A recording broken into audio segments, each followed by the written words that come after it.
ಜಾಗತಿಕ ಬಿಕ್ಕಟ್ಟಿನ ನಡುವೆ ಮಿತವ್ಯಯ ಮತ್ತು ಇಂಧನ ಉಳಿತಾಯಕ್ಕೆ ದೇಶಾದ್ಯಂತ ಒತ್ತು ನೀಡಲಾಗ್ತಾ ಇದೆ. ವಿಶೇಷವಾಗಿ ಖುದ್ದು ಪ್ರಧಾನಿಯವರ ಬೆಂಗಾವಲು ಪಡೆಯ ವಾಹನವನ್ನು ಕಡಿತ ಮಾಡಲಾಗಿದೆ. ಮೋದಿ ಸೂತ್ರಕ್ಕೆ ಯಾವ್ಯಾವ ರಾಜ್ಯದಲ್ಲಿ ಯಾವ ರೆಸ್ಪಾನ್ಸ್ ಇದೆ ಬನ್ನಿ ನೋಡೋಣ. ಮಿತವ್ಯಯ ಮತ್ತು ಇಂಧನ ಉಳಿತಾಯಕ್ಕೆ ಒತ್ತು. ತಮ್ಮ ಹೇಳಿಕೆಯನ್ನು ಖುದ್ದು ಪಾಲಿಸಿದ ಪ್ರಧಾನಿ ಮೋದಿ. ಪಶ್ಚಿಮ ಏಷ್ಯಾದಲ್ಲಿ ಯುದ್ಧದಿಂದ ಜಾಗತಿಕ ಮಟ್ಟದಲ್ಲಿ ಉಂಟಾಗಿರುವ ಸಂಕಷ್ಟ ಮತ್ತು ಜಾಗತಿಕ ಕಚ್ಚಾ ತೈಲ ಬೆಲೆ ಏರಿಕೆಯ ನಡುವೆಯೇ ಇಂಧನ ಉಳಿತಾಯ ಹಾಗೂ ಮಿತವ್ಯಯ ಕ್ರಮಗಳ ಭಾಗವಾಗಿ ಪ್ರಧಾನಿ ನರೇಂದ್ರ ಮೋದಿ ಅವರು ಎಸ್ಪಿಜಿ ಭದ್ರತಾ ಪಡೆಯ ವಾಹನಗಳಲ್ಲಿ 50% ಕಡಿತ ಮಾಡಿದ್ದಾರೆ.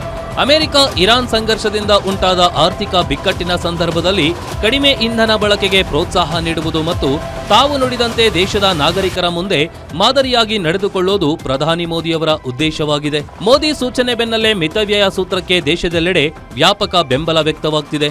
ಕೇಂದ್ರ ಗೃಹ ಸಚಿವ ಅಮಿತ್ ಶಾ ತಮ್ಮ ಬೆಂಗಾವಲು ವಾಹನಗಳ ಸಂಖ್ಯೆಯನ್ನ ಅರ್ಧಕ್ಕಿಂತ ಹೆಚ್ಚು ಕಡಿಮೆ ಮಾಡಿದ್ದಾರೆ. ಹೆಚ್ಚುವರಿ ಬೆಂಗಾವಲು ವಾಹನ ತ್ಯಜಿಸಿ ಕೇವಲ 2 ವಾಹನಗಳನ್ನ ಬಳಸುತ್ತಿದ್ದಾರೆ. ಕರ್ನಾಟಕ ಸೇರಿದಂತೆ ಎಲ್ಲಾ ರಾಜ್ಯದ ಬಿಜೆಪಿ ನಾಯಕರು ಮೋದಿ ಕರೆಗೆ ಸ್ಪಂದಿಸಿ ಬೆಂಗಾವಲು ವಾಹನ ಕಡಿತ ಮಾಡಿದ್ದಾರೆ. ಜನಸಾಮಾನ್ಯರು ಇದಕ್ಕೆ ಬೆಂಬಲವನ್ನ ಕೇಳಿದ್ದಾರೆ. ನರೇಂದ್ರ ಮೋದಿ ಇದು ಒತ್ತಡ ಅಲ್ಲ, ವಿನಂತಿ ಮಾಡಿದ್ದಾರೆ.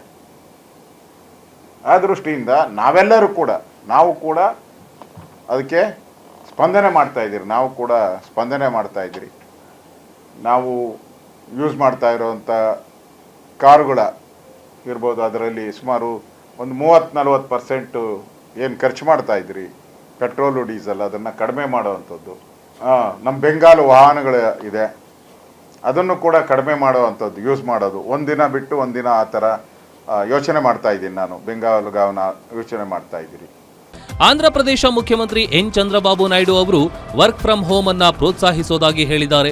ಪಿಎಂ ಮೋದಿಯವರ ಆರ್ಥಿಕ ಉಳಿತಾಯ ಮತ್ತು ಇಂಧನ ಉಳಿತಾಯ ಮನವಿಗೆ ಬೆಂಬಲ ನೀಡಿದ್ದು ಪೆಟ್ರೋಲ್ ಡೀಸೆಲ್ ಕಡಿಮೆ ಬಳಕೆಗೆ ಮನವಿ ಮಾಡಿದ್ದಾರೆ.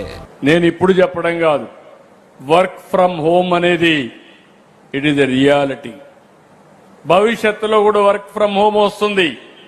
ఇంట్లో కూర్చొని ప్రపంచం మొత్తం పనిచేసే శక్తి వస్తుంది. డబ్బులు సంపాదించే అవకాశాలు వస్తాయి. గవర్నమెంట్ లో కూడా ఇది చేస్తాం.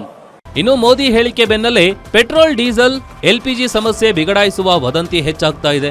ಈ ಬಗ್ಗೆ ಕೇಂದ್ರ ಪೆಟ್ರೋಲಿಯಂ ಸಚಿವ ಹರ್ದೀಪ್ ಸಿಂಗ್ ಪುರಿ ಪ್ರತಿಕ್ರಿಯೆ ನೀಡಿದ್ದಾರೆ. ಭಾರತದಲ್ಲಿ 60 ದಿನಗಳ ಕಚ್ಚಾ ತೈಲ, 60 ದಿನಗಳ ಎಲ್ಎನ್ಜಿ ಮತ್ತು 45 ದಿನಗಳ ಎಲ್ಪಿಜಿ ದಾಸ್ತಾನು ಇದೆ ಎಂದು ಪೂರೈಕೆಯ ವಿಷಯದಲ್ಲಿ ಯಾವುದೇ ಸಮಸ್ಯೆ ಇಲ್ಲ ಎಂದಿದ್ದಾರೆ. ಪ್ರಧಾನಿ ಮೋದಿ ಅವರು ಹೇಳಿದ್ದಕ್ಕೆ ಭಯಪಡುವ ಅಗತ್ಯ ಇಲ್ಲ. ಅವರು ಹೇಳಿದನ್ನ ಎಚ್ಚರಿಕೆಯಿಂದ ಆಲಿಸಿ ಮತ್ತು ಅದನ್ನ ತಪ್ಪಾಗಿ ಅರ್ಥೈಸಿಕೊಳ್ಳಬೇಡಿ. ಸಾಧ್ಯವಾದಲ್ಲೆಲ್ಲ ಪೆಟ್ರೋಲ್ ಮತ್ತು ಡೀಸೆಲ್ ಬಳಕೆಯನ್ನ ಕಡಿಮೆ ಮಾಡುವಂತೆ ಮತ್ತು ಮೆಟ್ರೋ, ಎಲೆಕ್ಟ್ರಿಕ್ ಬಸ್ಸುಗಳು ಮತ್ತು ಸಾರ್ವಜನಿಕ ಸಾರಿಗೆಯನ್ನ ಬಳಸುವಂತೆ ಅವರು ಒತ್ತಾಯಿಸಿದ್ದಾರೆ ಎಂದಿದ್ದಾರೆ. No problem on the supply management side, no shortage of anywhere, and I'm going to conclude this by saying we have 60 days of crude, which is the maximum we need. We have 60 days of LNG and we have 45 days of LPG. So there's no problem on the supply side. So why this panic since yesterday or a day and a half? Please see what the Honorable Prime Minister has actually said. And let's not put a bizarre construct on it.